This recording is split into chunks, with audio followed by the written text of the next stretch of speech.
I kept thinking about Hardy in the previous 2 days all throughout the day, and people noticed. I would keep thinking about things like, I can't believe I ended up kissing a sergeant major like that. Hello, who are you? I'm gonna get in so much trouble. Gunnery Sergeant Jones? But it's not like anyone will find out. Gunnery Sergeant Jones? I've always been responsible as a Marine, so why would I fuck it up now? Gunnery Sergeant Jones! Who the fuck is this? Huh? My train of thought broke as I noticed a tall, burly, white-haired Marine standing right in front of me. I couldn't believe my eyes. I almost thought my eyes were playing tricks on me. How could a Marine look so big yet so pale at the same time? I looked closer at him and noticed his sparkling red eyes. I wondered if they were contacts. Then I remembered that Marines couldn't wear colored contacts. Okay, so he just has naturally red eyes. Sure. Yes, Lance Corporal Mahmoud? I tried to quickly discern his rank and name. However, it was clear that his name was too foreign for my American self to be able to pronounce properly. It's Mahmoud, Gunnery Sergeant Jones. Without missing a beat, this apparently young man corrected me by saying his name with no effort. Anyways, I'm sorry for yelling at you, Gunnery Sergeant Jones.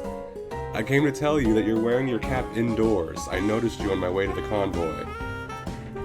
I didn't want to bother you since you're not in my platoon, but I can't ignore a rule being broken.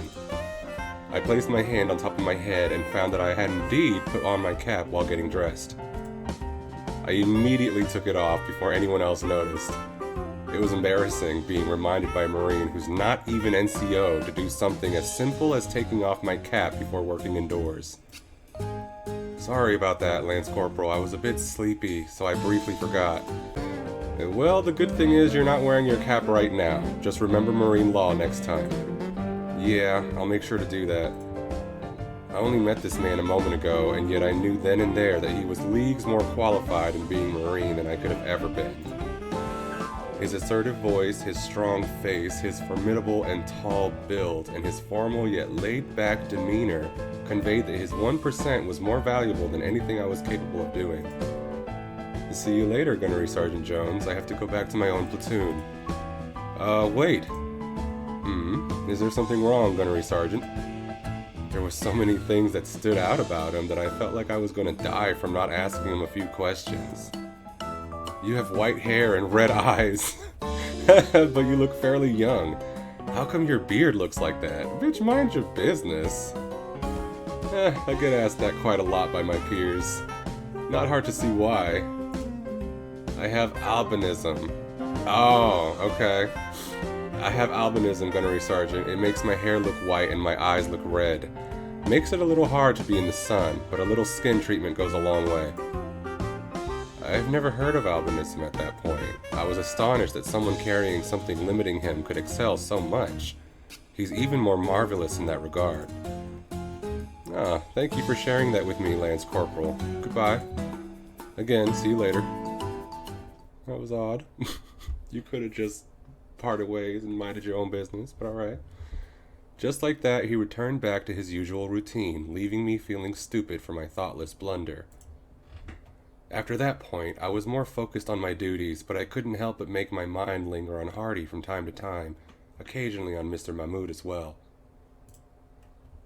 Thankfully, I didn't make any more mistakes during that time, though admittedly it didn't last very long. Lunchtime arrived, and it was time for me to go to the cafeteria. I wanted to eat something to keep my mind off things, even though the lunch options were always awful. Yet not even the cafeteria was safe for my mental wellness. After I grabbed a meal for myself, I sat at a table near the windows. It was then where I heard his voice. Hey, Gunnery Sergeant Jones. It was Hardy, as I met him again in his usual environment. I say met, but we weren't facing each other, presumably to avoid suspicion that I was more than friends with him. My body sank a little when he called me by that title. Hello, Major Hardy. Oh, hello, Sergeant Major Hardy. What brings you here?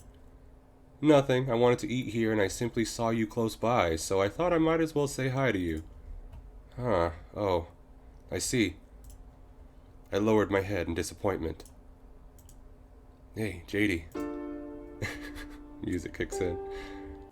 I barely heard him under the noise from the rest of the cafeteria, but something clicked inside of me when he called me by my nickname. Yes? We didn't get to talk about it, but what's a good time for you for our next date? Again, my heart pounded so strongly that I put a hand over my chest. Oh, I'm good with having it this Friday. Great. And what would you like to do on this date? Oh, well, there's this nice museum on Towston Street that I want to go see with you. I think we'll have a ton of fun there. Does it have a dinosaur skeleton in there? You know me well. Of course it fucking does. Wouldn't have it any other fucking way. Sure, I'll go with you to the fucking museum. Glad to fucking hear.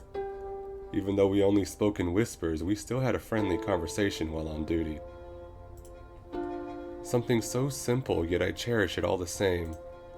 For a moment, we were both quiet, simply biting our mushy, barely cooked sandwich. Maybe because we didn't want to risk being too friendly in front of the other Marines. I didn't know. Then Hardy spoke up once again. By the way, JD. Yes, Hardy. You should think about if you really want to have this relationship. What do you mean? Last night, so much has happened to you. You weren't given a lot of time to think about what choices you made. So, I want you to consider if this is what you really want. The possibility that this relationship wasn't for me was something my brain did its best to ignore. I simply didn't want to think about it at the time. Okay, I understand. I'll think more about it. Even without being able to see his face, I could tell he was giving me a bittersweet smile. Good to see you're still the responsible one. My eyes perked up slightly when I heard those words. The responsible one. How ironic that he'd call me such a thing when we were doing something so irresponsible then. After that, the conversation died out, and all that came out of us were the sounds of us chewing our food. After Hardy was done with his food, he stood up and gathered his food. Okay. Well, I'm done with my food. Alright. Goodbye, Gunnery Sergeant Jones. I noticed him wink at me before he left the area. Once again, I found myself alone. After lunch, I did my job as best I could, but people still noticed my changed behavior. Okay, good job cleaning the barracks, Marines. You can all have extra libo time. I had just finished with my daily checkup with the barracks. Everyone had confused faces planted on their heads. Oh, Gunnery Sergeant Jones, you didn't check all the spots? What was the slapping noise? Did I slap somebody? Another Marine in the room face-palmed loudly while a couple others expressed non-verbal disappointment. Did I? Yes, you didn't check the windows for grime. Oh, that. I'm sure you guys did a good job, so it won't be necessary to check those places. Again, everyone in the room looked very puzzled, as if I had a frog glued to my forehead. Okay, then, Gunnery Sergeant Jones. It was like I made a grave mistake and I was making it on purpose. But I didn't do anything wrong there. Did I? I guess he must be a real hard ass to his platoon. In any case, it was time for me to go back to my dorm. However, before I was able to enter my room, I got interrupted by Eddie, of all people. Okay, hey Eddie. Hey dude, how's it going? Everything's going alright? Why do you sound so confused, dude? Well, one, it's because you keep calling me dude. And two, you've never greeted me in person. It was always another Marine that made you talk whenever you were actually outside your room for any reason outside of work. Well, I've heard from around the block that you've been acting pretty different lately. What do you mean differently? Block? What are you on about? Like, you've been acting a lot less strict and more unfocused recently.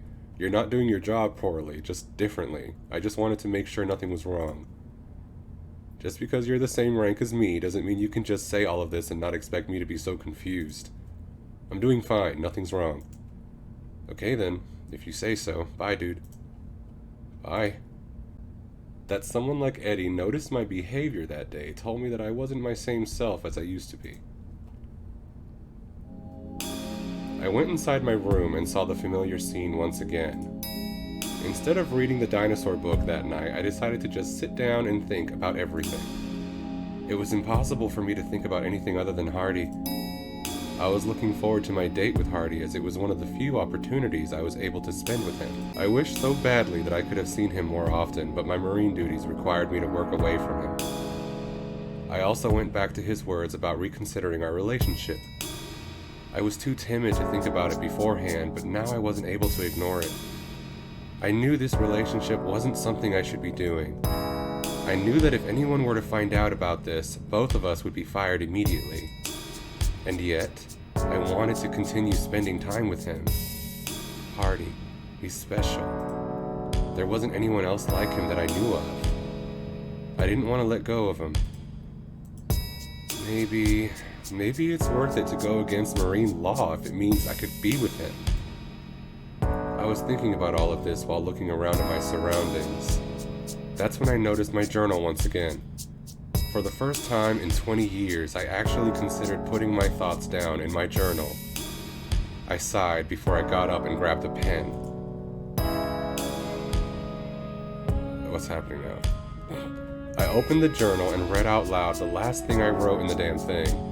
October 21st, 2001. I'm starting to not care about writing in my journal lately. I mean, I've been writing in my journal every week now, and it feels like I'm not gaining anything from it. I'm just writing down words. What effect could that possibly do for me? Does it do anything for me? Maybe writing in journals isn't for me. Guess I shouldn't worry too much about it. Well, I guess I really did take that suggestion to heart. I wonder what had changed since then. For starters, I was more motivated to do everything that being a Marine required me to do. Did I write journal entries because I was more energized, or was I more energized because I wrote journal entries? Huh? What are we going on about? It didn't matter. It doesn't. What mattered was that I actually put down the pen and wrote something. I wrote in my journal and read them out as I was writing them. November 12th. It's been a while, hasn't it? To be honest, I'm surprised I even bothered writing another entry at all. But something strange happened in my life recently, something I never thought would happen to me since I was a child. I had fun. I was enthralled, excited, and ecstatic yesterday and the day before that day. And it was all because of one person, and I never thought would do all of this for me, Hardy. I stopped writing and looked at what I wrote. What am I doing? I'm treating this like some sort of dramatic coming-of-age story. It may be a lot of fun for me, but in the grand scheme of things, it's just 2 days. It really is just 2 days. Y'all are making a lot out of this very quickly, but the important thing is that I get my feelings out of my system. I continued writing and reading aloud the words I wrote. Hardy has been there for me all this time, yet he didn't have many opportunities to show me that kindness he had deep inside. Only now did I realize what kind of person he really was. Last night, I kissed him. It was the sweetest sensation I've ever had. I wouldn't forget it for anything in the world. I hesitated for a moment. However, part of me wonders if this is really right. Ever since I was a child, I didn't know how to finish that sentence. I went over it a dozen times, and yet I had no idea how to close it off. Frustrated, I simply ignored it and started a new line. The point is, what I'm doing may not be right, but it feels right. I don't know if I'll regret it later, but God, please let me enjoy this for the time being. And that was it. That's all I had to write for the night. My eyes started to feel heavy, so I went to bed and thought about the days to come. The next day, everything went as usual. No one even noticed anything different about me that day, so I took it as me doing better at not being so absent-minded. However, I didn't see Hardy that day. He didn't come to the cafeteria or anything. I thought he simply wasn't able to find me that day, but my heart had more insidious doubts. When night fell, I decided to use my libo time to go to the local grocery store. I wanted to do something special for Hardy, so I decided to buy some ingredients. After getting out of the taxi, I entered the store and felt its freezing AC. There's a reason why you came here, my brain told me. Don't forget it. It had been a while since I last went to one of these stores. I thought back to the first time I went to the grocery store. Do we need to reflect on the first time you went to the grocery store? Where could they be storing them? Jayden! Oh, it's a flashback. Okay. God, Gunnery Sergeant Hardy! Whoa, I didn't mean to surprise you like that. What are you doing here? I'm just getting some canned soup for all those lonely nights. How about you? Didn't think I'd find you in a place like this. Oh, I'm buying ingredients for lunch. Oh, you cook? Yes, I can cook several things. I learned from my sisters and mom. Wow, a Marine who knows how to cook. You should fix me a meal one day, Jayden. Okay. You should fix me a meal one day, Jayden. I know for sure it tastes better than whatever they have in the cafeteria. Not sure if I have time for that. Well, I definitely want to eat your food. I mean, you were taught by women. Surely you must be a good cook or something. What? What? You really want to taste my cooking that much? You haven't even tried it. Of course I do. It's not about how good your food is, but about knowing who you are as a person. Excuse me? Don't think too much about it. You're better off thinking about something else. So how about it? Well, if you really want to try my cooking so much, I'll try to find time for us to have a meal together. Wonderful. I'm looking forward to it. Anyway, I got what I wanted. It's time for me to go. See you later. How did I get roped into having dinner with an NCO? Okay, flashback over, I guess. Just had a whole moment in the grocery store. Some things don't change, do they? Pardon? Quaint woman. Pardon? Huh? Oh, never mind me. Awkward encounter aside, I bought the ingredients I came for and then went to my dorm. I then spent the rest of the night in the kitchen making a simple meal for Hardy. I knew this wasn't necessary and it was extremely embarrassing, but I wanted to give Hardy something to show how much he means to me. While the oven was heating up, a Marine came up and startled me. Gunnery Sergeant Jones! Ah! Who is this now? I turned around and saw Lance Corporal Richards. Sorry for scaring you, Gunnery Sergeant Jones. It's fine. What brings you here? I was just checking to see if I had any leftover food from Veterans Day. What about you? What are you doing here? I was making some dessert. Dessert? What for? Just wanted to eat something sweet. I see. Richards gave a look that made me feel almost certain that he knew I was just making up excuses. Despite that, he didn't question me at all. Anyways, Gunnery Sergeant Jones, I wanted to say thanks to you. Huh? What are you talking about? You gave us Small Fry a free pass yesterday. I was almost certain that you would have given us the blue balls, and you didn't. Blue balls? Oh, right, I gave you guys Libo. You're a real MVP, Gunnery Sergeant Jones. You may not act like it most of the time, but you do care about us. Damn, I give them free time one time, and they're just like losing it. I was more bewildered at that moment than the entire period I had my hangover. I mean, you guys are human beings. Of course I care about you guys. I'd hate it if any of you were to disappear. I'm just doing my job whenever I yell at you guys. I figured, but it's nice hearing that straight out of your mouth. Anyways, I have to go. See you later. He waved his hand at me as he was going away from me. See you later as well. Also, Richard stopped and turned to face me. Whenever I'm not on duty, you can just call me Gunny or Jones. It's no big deal. Oh, okay. See you later, Gunny. He left the scene, after which I sighed because I had no idea what to think of that conversation. Alright. Once I finished making the food, I headed straight to bed. Days went by, and nothing of note happened since then. I felt like I was going back to my usual routine, yet I didn't feel the same. I kept thinking about my date with Hardy. It was weird, considering I was just going to hang out with him. But that small chance to be able to spend time with him kept racing in my head. It helped that I was going to see dinosaur bones at the same time. When Saturday did come, my palms were sweating so much by the time I was done with my duties. I was really agitated throughout the day, but I gritted my teeth through it all because I was looking forward to my date that much. I had finished my work and then set it off the street I told Hardy to meet me at.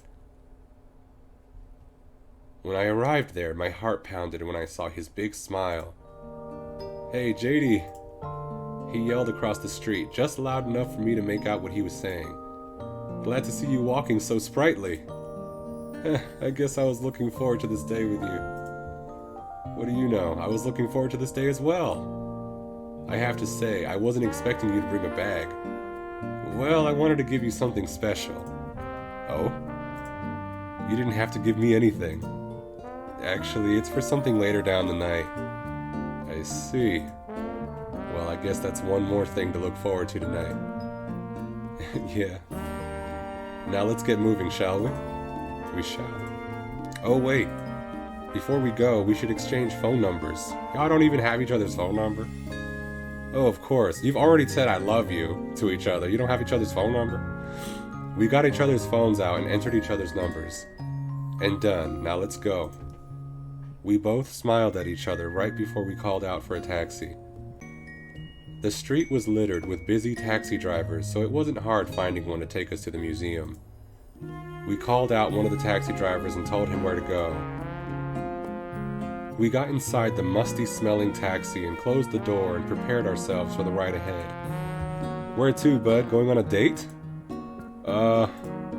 At the time, I wasn't used to being in situations where other people could just say stuff like that and have it be true.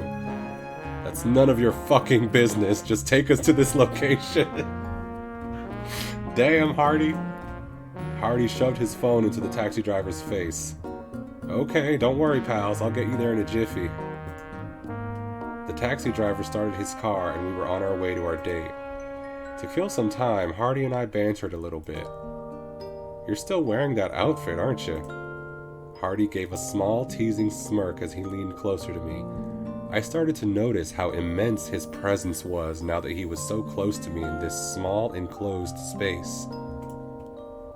"Baby, you can't tell me I don't look my best in this shirt and pants." "Okay, Hardy. Of fucking course I'm gonna wear it whenever I go out. It's not like I get to fucking go out often. Might as fucking well. Bitch. I fucking understand." Also, don't fucking call me baby. That's so fucking cheesy and you fucking know it. Listen, we cannot be dropping the F-bomb every 2 seconds, y'all. Well, fuck me. Fine, I'll stick to JD for now. I liked it a whole lot better anyways. I was glad we were done with the fucking swearing. Nice to know. And I agree, you're damn sexy in that open purple shirt. It gives a great view of your hairy chest. I gave a flirty grin towards Hardy's direction. Well, that's just my style. I could tell he was trying to hide his discomposure. And I like your style as well. He slid his hand down my thigh, his face getting closer to mine. I simply smiled with a red face as we stared into each other's eyes. This lasted for several minutes, our bodies getting hot from the sudden intimacy we provided for each other. It felt like we were going to kiss while we were in the stuffy car, but neither of us wanted to get that close before our date properly started. Not to mention, it was a little weird making out while there was a third party in the car. Things calmed down, and Hardy gave me some space as he returned to his original position, albeit still on his hand on my thigh. That sentence was weird, okay. Things got awkward as we didn't know what to talk about after that happened. It was then that I noticed that we had entered the city. Its population was much more lively than it had ever been before. "The city is really something, isn't it?" Hardy broke the silence with a question he asked in a tense tone. "Yeah, it's very pretty in the evening. All the lights remind me of those old-school TV shows that exhibit a bustling nightlife. I never liked that sort of environment whenever I came to the city, yet I feel a sense of nostalgia whenever I see lights like this." "Have you been to this place before, JD?" "Nah, I like to stay inside whenever I have free time, so I never come here." "I see. You're more of an indoorsy person, I take it." "Yes, you could say that. I just don't get the appeal of big cities or busy streets. They feel so suffocating and mechanical." "I get that. I used to go to the city when I had free time and just drink my sorrows away. Yet I often wish that I was able to live in the countryside, away from the streets. And I'm not just saying that because I'm old. That does sound nice. For a moment I thought about a future between the two of us living in the countryside. The thought quickly faded as we arrived at our interest. What? The thought quickly faded as we arrived at our place of interest. Here we are. Through the window, I saw the sight of a huge building lit up by several lights. Wow, JD, you sure do know how to have a first date. My dumbass couldn't resist the urge to make a dumb smile. Well, I'm not here to disappoint.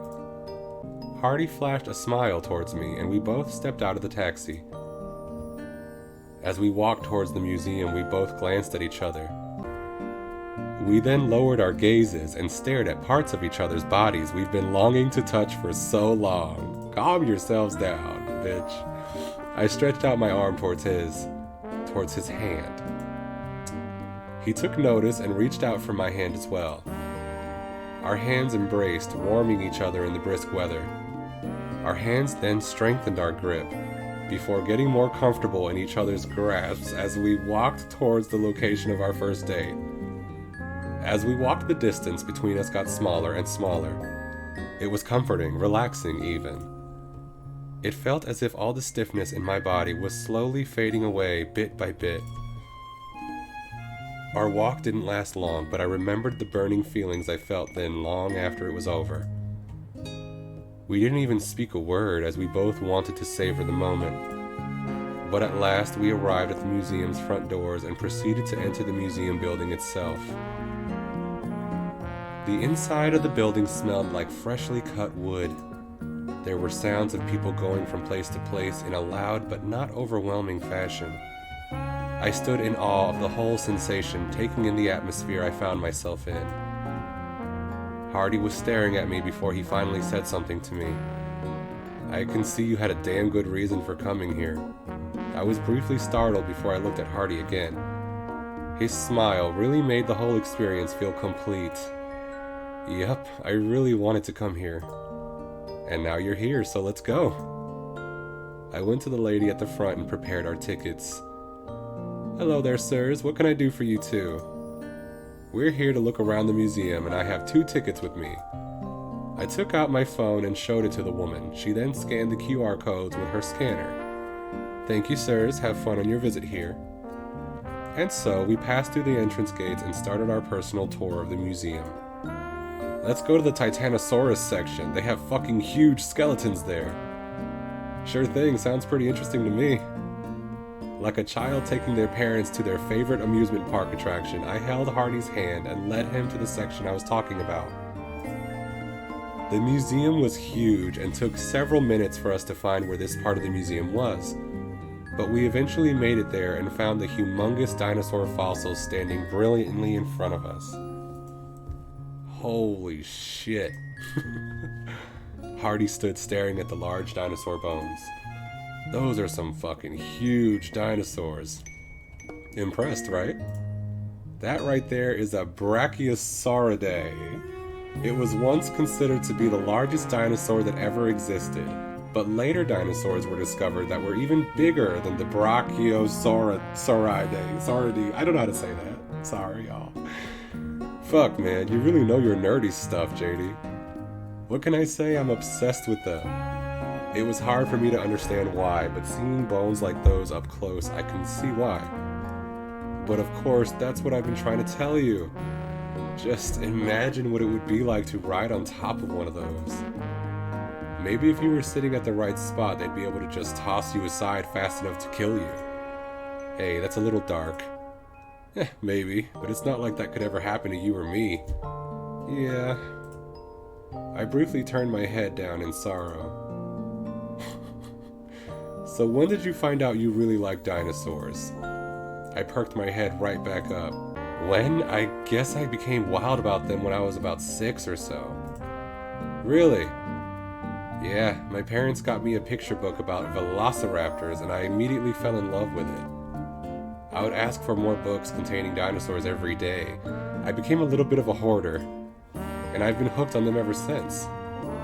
When I got older, I would always spend my free time reading books about them, and I would buy as many dinosaur movies, TV shows, and games as I could. I still have a few of them in my dorm. Wow, talk about interests that don't die. I mean, I am talking to the man who still owns the toy battleship he got when he was 3. Ah, you got me there. It's scary how you're able to remember that. It's really memorable to me, that's all. Speaking of which, do you remember what your favorite dinosaur was when you were a kid? I don't know. It was either a T-Rex or an Apatosaurus. I don't remember. Your memories get fuzzier with age, I guess. You don't have to fucking tell me twice. Yeah. It's why I always keep childhood photos and why I write in my journal each night.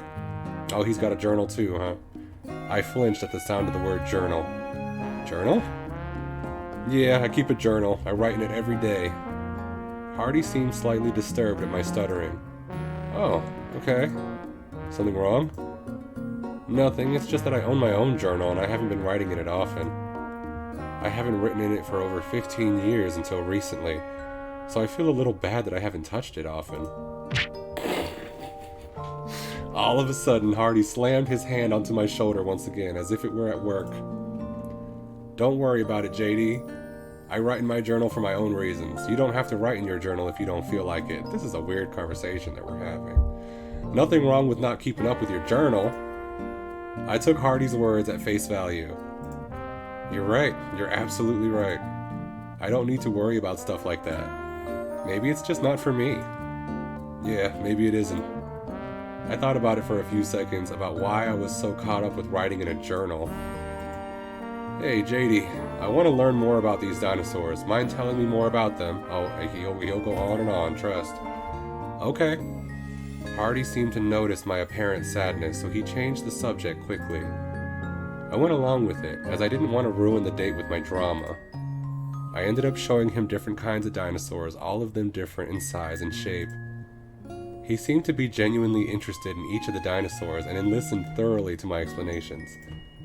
And this here's the Carnotaurus. It was a theropod that lived in South America during the late Cretaceous period. It is said that it used its neck and horns for fighting with other dinosaurs.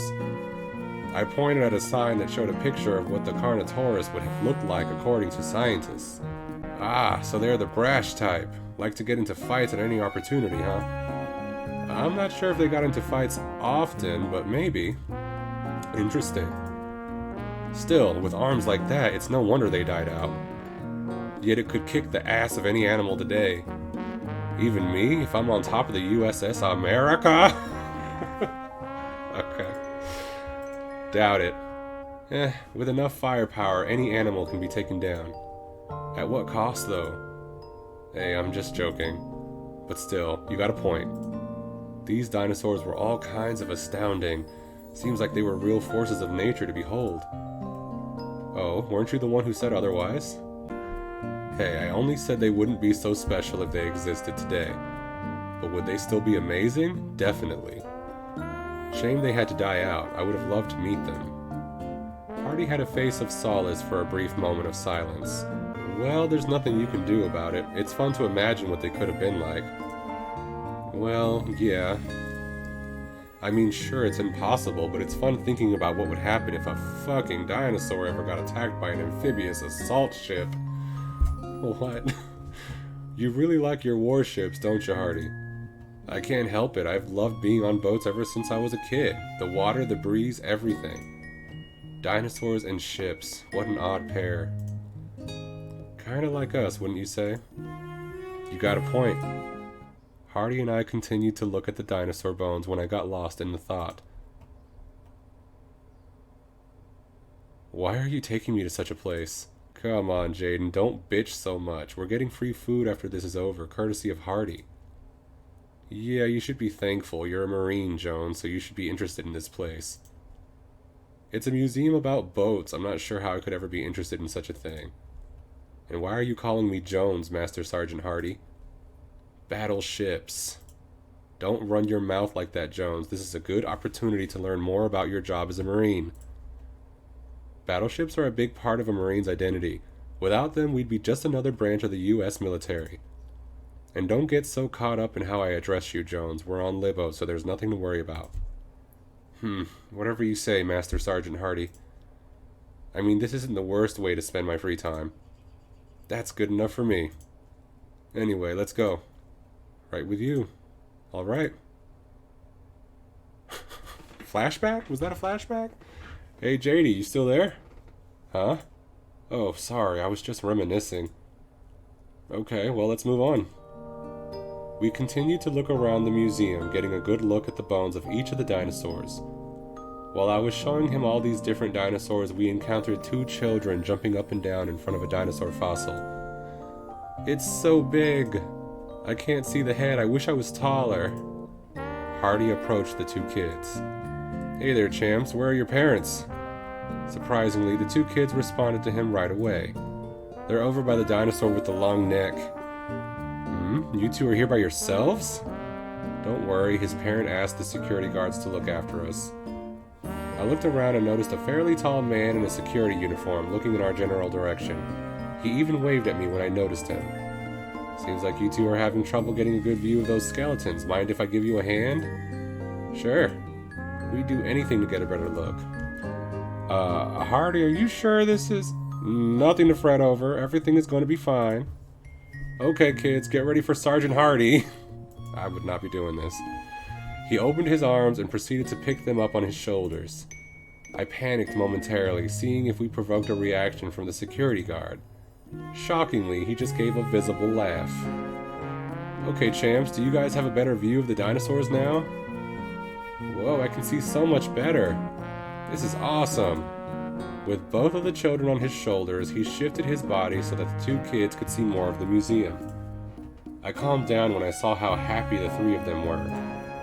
Even with a slight whimper coming from his mouth indicating he was struggling to lift them in the air, he had that radiant smile on his face. He only met him a few seconds ago, and he still managed to make them smile. He was that amazing. After a few minutes, he put them both down. Okay, that's enough for you two champs. That was fun. I want to do that again. Me too. Sorry about that, champs, but I have other things to do. Next time, you should ask your parents to do that with you. Well, see you kids later. We walked away from the young children as he waved goodbye. Bye, Grandpa. Hope I get to see you again, old man. Hardy then brings me closer to himself by grabbing my shoulders and bringing my body to his. This is nice. I'm just so happy being able to spend time with you. I couldn't help but blush with his body so close to mine. Yeah, but I'll say, that was really ballsy of you, Hardy. The security guard could have run over here and arrested you for talking to children you didn't even know. Hey, as long as it's good fun, it's alright. The guy knew I wasn't doing anything to harm them. And if I did try to do something funny, he would have been here faster than bunnies trying to bang each other. Okay, I get it. Just relax, JD. I know what I'm doing, so nothing bad's gonna happen. Well, if you say so. Glad to hear. After that, we ended up walking around the museum looking at dinosaur bones, admiring the grandness of each of them. We talked a little bit about each dinosaur, but mostly were simply enjoying ourselves, only caring about each other and the bones we were looking at. After an hour or two, our time in the museum was almost done, so we wrapped things up and left the building. As we left the checkout center, I was caught off guard by what the woman said. Hope you two lovebirds enjoyed your visit. Huh? That was a blast, thank you. With that, we left the building, our arms embracing each other's shoulders as we walked. That was a shit ton of fun, JD. It was wonderful being able to spend time with you like that. Thanks. I enjoyed it a lot as well. I initially thought that Hardy was only this energetic when he was drunk, but now I'm seeing clearly that that was definitely not the case. His presence alone had made me feel much more lively. So, where to next? Are we going to eat somewhere? I'm a little hungry. Actually, I thought we should have some fun at a motel before we had food. What do you say? His face. I can get behind that. Let's go. Then it's settled. That's right. You have some fun before you eat the food. Okay. My heart thumped hard when I told him my suggestion. We called a taxi and told the taxi driver to take us to the nearest motel he could find us. We entered the car and got ourselves comfortable by letting me lean against his shoulder. It was a smooth ride, with the two of us being incredibly relaxed in the car. Hey, JD. Hardy started to speak a little slower. I know this might be a weird question for you, but how do you feel right now? I feel like I'm at home. Like I finally found where I belong after so long. I see. I feel the same way, JD. By the way, JD. Yes? I know you've been calling me Hardy since the party, but are you comfortable calling me Walter by this point? For a moment, I forgot that it was his first name. Oh, do you want me to? Well, it is my name. It would be nice if I got called that once or twice. I much prefer calling you Hardy. But Walter is your name, so it wouldn't hurt to call you that, would it? You did want me to call you Walter before we became a couple. Isn't that right, Walter? Music to my ears. Actually, it's been a while since I've heard anyone call me that. Huh. Well, nothing to worry about now since you called me Walter. Do you like me calling you Walter that much? Well, it's my name. Of course I like it when people call me that. I guess there aren't many times he gets to hear his own name, I thought. That's a little sad when you think about it. Before we knew it, the taxi arrived at a motel. Well, here we are. Are you ready? His sly grin exhilarated me as I anticipated what was to come. We exited the taxi and then locked hands as we made our way to the old motel. No, not this motherfucker. Bitch, we was about to get some. What are you doing here? As we opened the motel doors, however, we saw a fellow Marine at the checkout center. Shit. Walter forcibly released his hand from mine. For just a moment, I felt like I was worthless. The Marine turned around and noticed our presence. That's when we knew that the Marine was Master Sergeant Hanks. Oh, Gunnery Sergeant Jones and Sergeant Major Hardy. What are you two doing at this inn? Hey there, Master Sergeant Hanks. JD, Gunnery Sergeant Jones and I just ran into each other while we were going to the inn. Oh, sure. Sure. And what business do you two have in an inn? Isn't it obvious? We want to get some shut-eye. Why couldn't you two just rest in your own dorms? I pissed on my bed, and now I'm waiting for the laundry to be finished with the sheets. Okay, well then what's my excuse? Okay. And what about you, Gunny? What's your reason for being here? I was dumbfounded by such a straightforward question. Oh, the reason why I'm here is because I puked on my bed. And I'm also waiting for the laundry to be done. Lord, Master. Wow, you guys are disgusting. How about you, Master Sergeant Hanks? Why are you here? I wanted to check if Mike was here. Mike? Mike is a friend of mine. We went to the same college. Today he told me over the phone that he came to this town and went to this area. Recently he's been in quite a funk since not only did he lose his girlfriend due to cancer, but turns out she already had a husband while they were both dating. Wow. Wow. He only knew about it after she died. Oh, that's terrible. Wow, that is awful. Yeah, you can imagine how he's taken it. He's been doubting himself so much ever since it happened, so he's been asking me for comfort. Well, I hope he'll get better soon. Sometimes that's the only thing one can do in a situation like this. Anyways, I checked with him and his mental state is improving, but it's going to be a while until he fully recovers. That's good to hear. Anyway, I'm going to be on my way soon. I've got things to do, so I better make my way out of this dump. Goodbye, Gunnery Sergeant Jones and Sergeant Major Hardy. See ya. Bye. Hanks left the inn as uneventfully as possible while giving a quick stern glance at the two of us. When he was gone for good, Walter gave a heavy sigh. Hey, Walter, are you alright? I'm fine. It's just that I'm pretty sad about that Mike dude. He didn't deserve any of that happening to him. I mean, true enough, but you don't know him. It's gonna be alright. Walter? Sorry, was getting lost in thought. At any rate, I'm sorry that I let go of your hand like that. I was just surprised at seeing Hanks, that's all. You don't need to apologize, Walter. I understand that you needed to hide our relationship from the other Marines. It still hurt when you let go of my hand like that. I turned my head slightly down at my comment. Look, JD, it's okay if it's hard for you to deal with. It's hard for me too. I just want things to turn out for the best, so let's not get so caught up about this encounter. I won't act so careless next time. I turned my head to face him again. Hey, you don't have to say all that. I already know you care about me. I was feeling a little sad about our situation, that's all. Walter formed a warm smile. I don't like seeing you all gloomy, so don't make me worried next time. Says the guy who got upset over a random person you didn't even know a second ago. You got me. Let's make a deal to not get so sad so easily. Deal. He leans forward and gives me a quick kiss on the lips.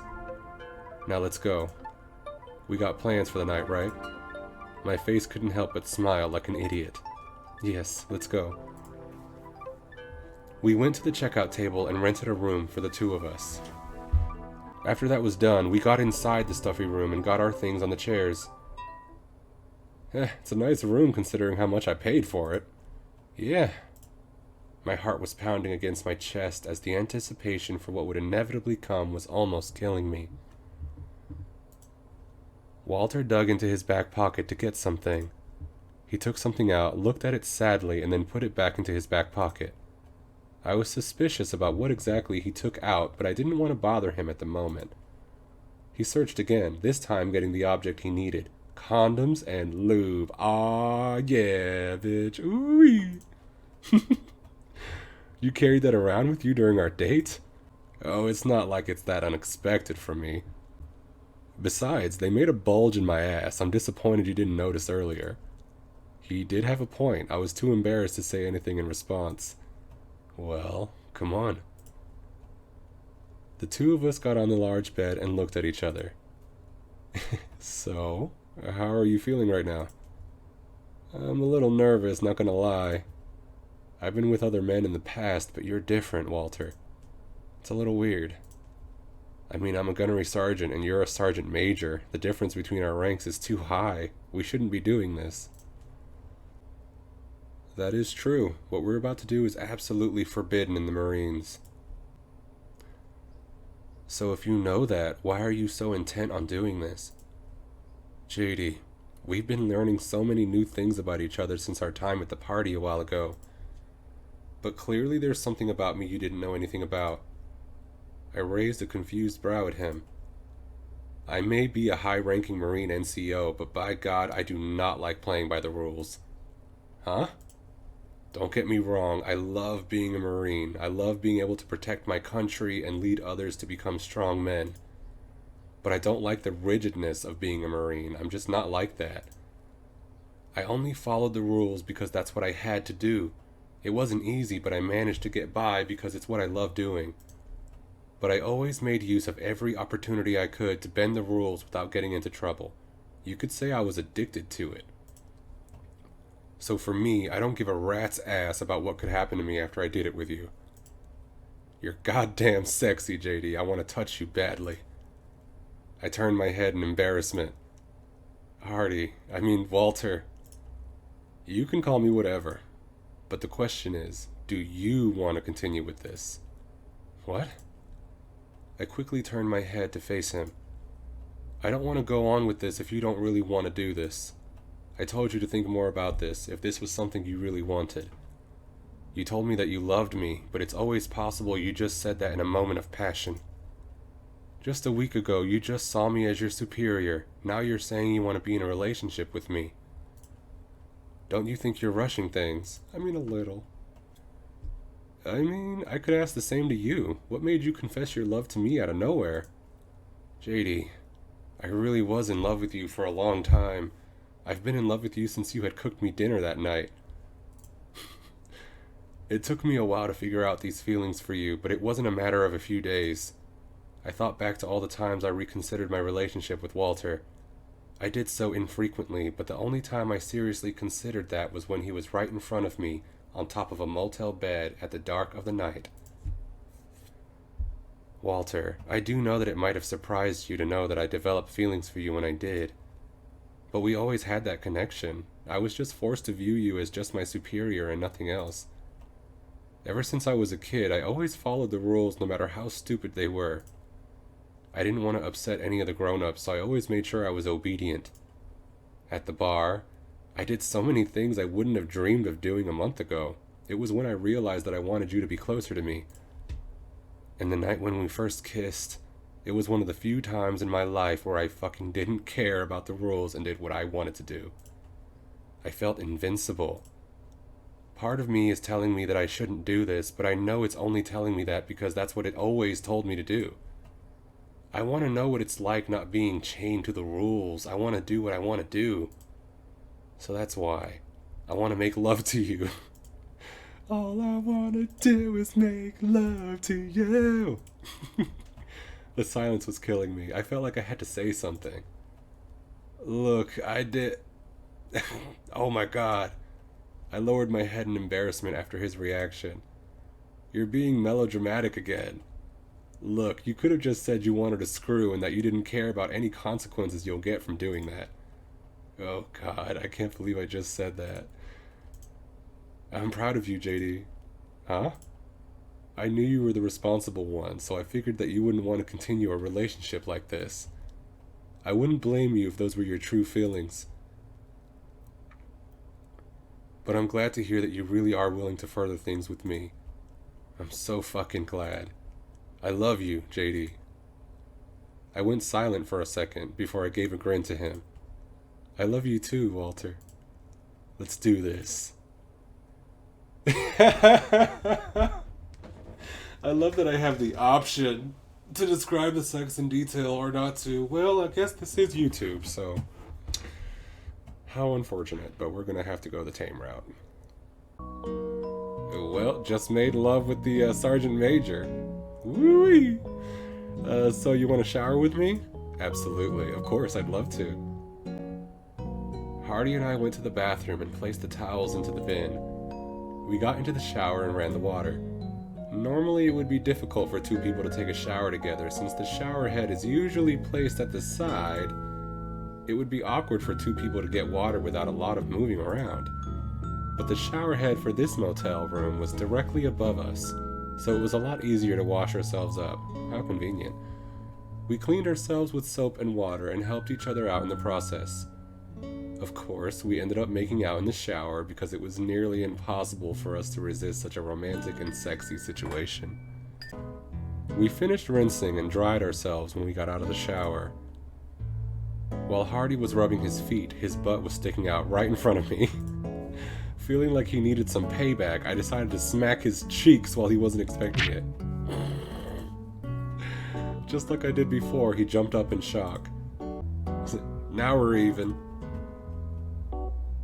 You really got me. Must be really nice. I mean, I did enjoy it a little. You got a nice ass. Oh, really? Maybe later you can claim it as your own. Whoa. Huh? That's something for another time. Even when I managed to catch him off guard, he still found a way to toy with me. I got to my bag and got out my spare clothes. Huh? I wasn't expecting you to bring spare clothes. I really should have known better. I wanted to be prepared, that's all.